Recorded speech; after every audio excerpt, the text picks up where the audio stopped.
On the news tonight, Thomas Adewumi University establishes world-class medical school. Correspondent emphasizes the need to sensitize road users on speed limits. Reactions trail the poor performance of Nigeria's contingent at Paris Olympics 2024. Good evening. Welcome to NTA Learning News Tonight. I am Bisola Babalola, and here's the news in details. Thomas Adewumi University Oko-Irese is set to establish a world-class medical school that trains high-skilled healthcare professionals to serve Kwara State, Nigeria, and the world at large. The Vice-Chancellor of the university, Professor Francisca Oladipo, disclosed this during the inauguration and the Planning and Implementation Committee for the proposed MBBS and pharmacy programs held at the school Senate chamber.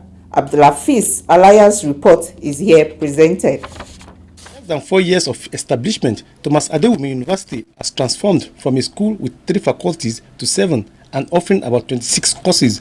The institution this time around is bringing top-notch medical professionals together to actualize its vision of offering a Bachelor of Medicine and Surgery as well as Doctor of Pharmacy.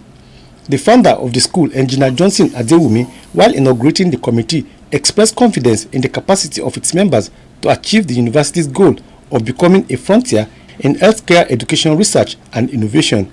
We are confident that under your leadership, the Planning and Implementation Committee will lay a solid foundation that will ensure the success of these initiatives, fostering a new generation of healthcare professionals who will make meaningful contribution to society.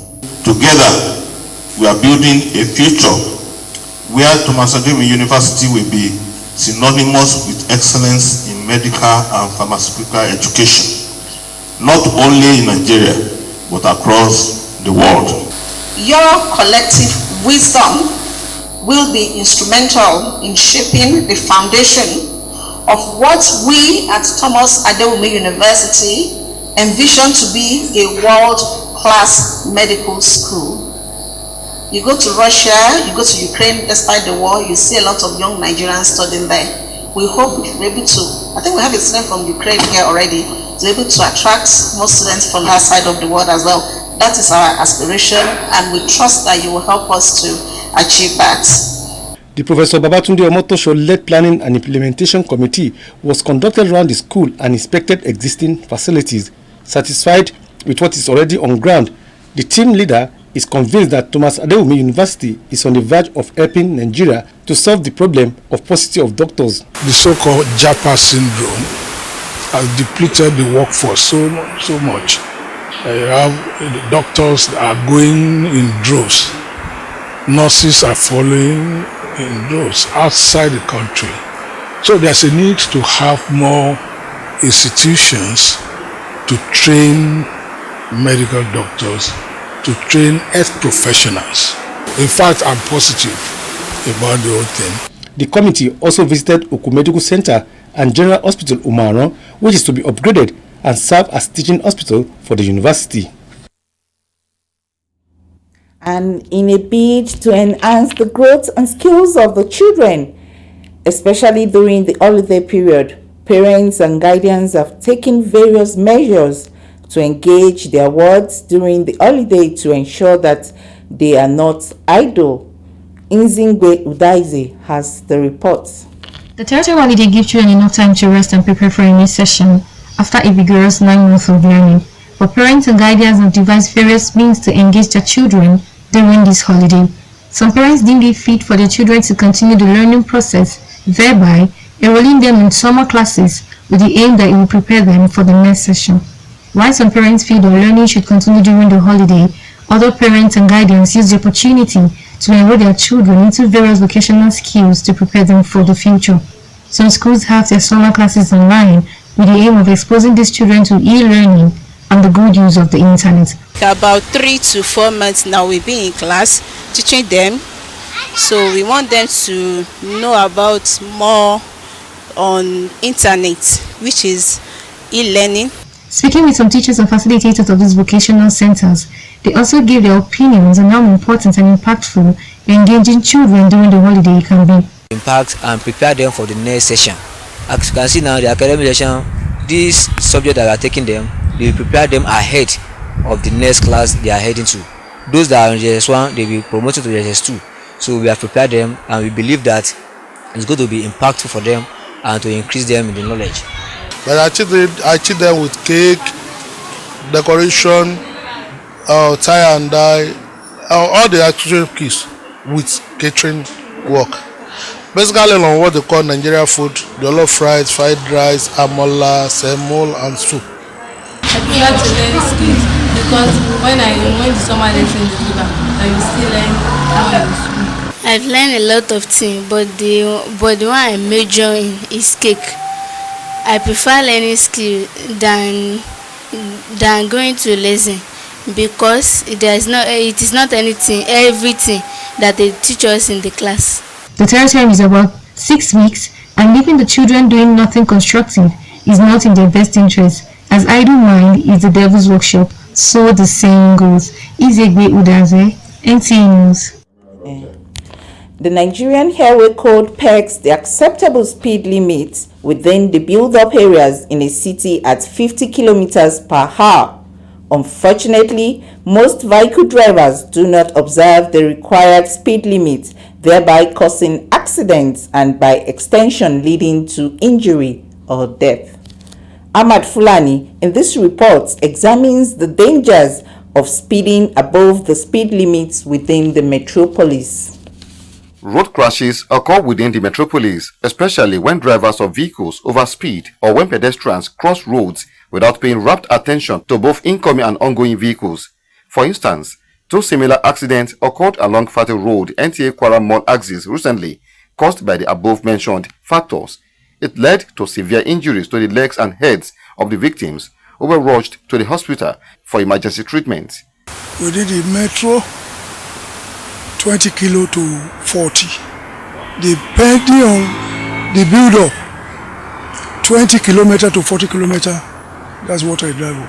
It's very bad for motorists to be speeding on the road, especially roads that are usually busy. Sector Commander, FRSC Kwara Command, Mufutawu Adebayo Irikeola says it is unlawful for anyone to drive above 30 or 50 kilometers per hour in build-up areas within the metropolis, while also warning pedestrians to observe road signs before crossing roads. This area we are now is a build-up area, but this is an express. You understand? So because that is an express, we are not supposed to go beyond that 50 km/h because anything can happen. If you must cross the road, there is a drill that you need to observe. Drill, traffic drill. You look left, look right, look left again. If the road is safe, then you can cross.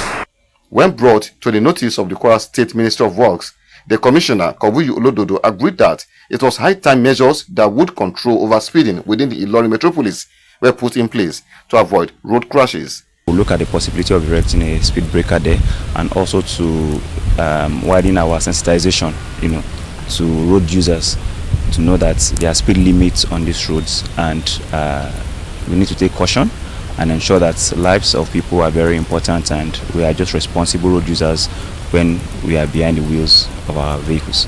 A stitch in time saves 9. It is believed that if all road signs and regulations are adhered to by all road users, it would go a long way to averting accidents and deaths. Ahmad Fulani, NTA News. You're still watching the NTA Ilorin News tonight. Let's go on this quick short break. When malaria won't show power for your side, it can knock you down. I'm a damn soft gel. Like I tell you no say, malaria medicine we no get bad taste or bitter taste for mouth, and it easy to swallow. Try. I got red game changer. I'm a damn soft gel. Say no to malaria, yes to life. And moving on to the entertainment news, Nollywood actress Omoni Oboli has excitedly taken to a social media page to announce the birth of her first grandchild, a baby girl named Naya. Kazim Fatima has the details of this and more from the world of entertainment news. Obolu has 3 sons, has previously expressed her deep longing for a baby girl and has expressed her gratitude for her answered prayers. At the very beginning of July 2024, the actress announced that her daughter-in-law was expecting a child.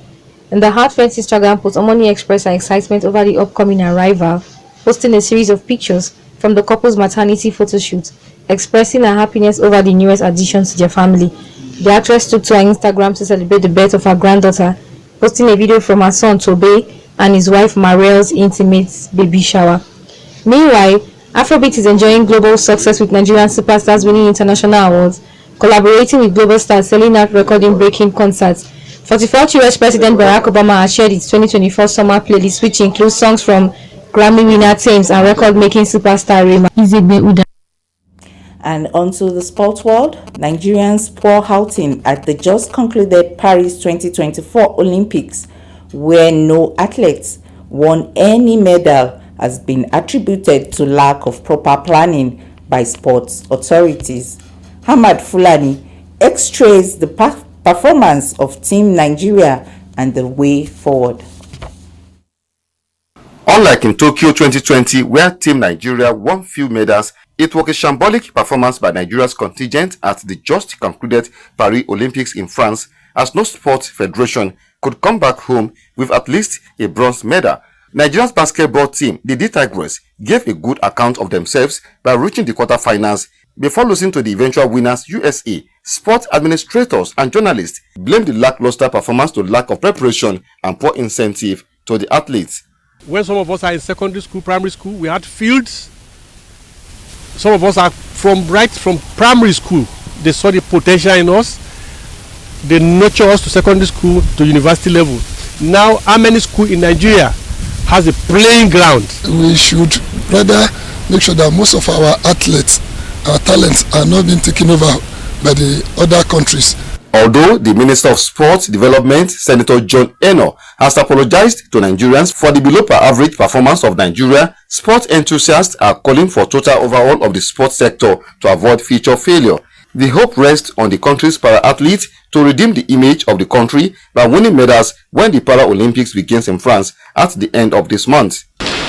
The unanimous decision of sports stakeholders is for Nigeria to go back to the grassroots, discover raw talents, give them incentives, and nurture them to stardom so that they can represent the country well and win more laurels in subsequent international tournaments like the Olympics. Ahmed Fulani for Sport Updates. And before we go, let's take a look at the weather forecast for tomorrow.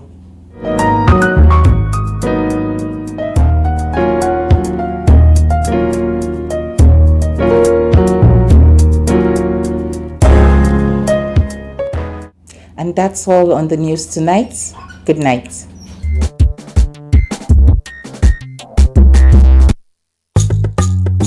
For more news and programs, you can visit our website on www.ntailorin.com.ng. Download the NTA Ilorin app from Google Play Store on your Android devices. You can also watch our news on NTA Ilorin YouTube channel.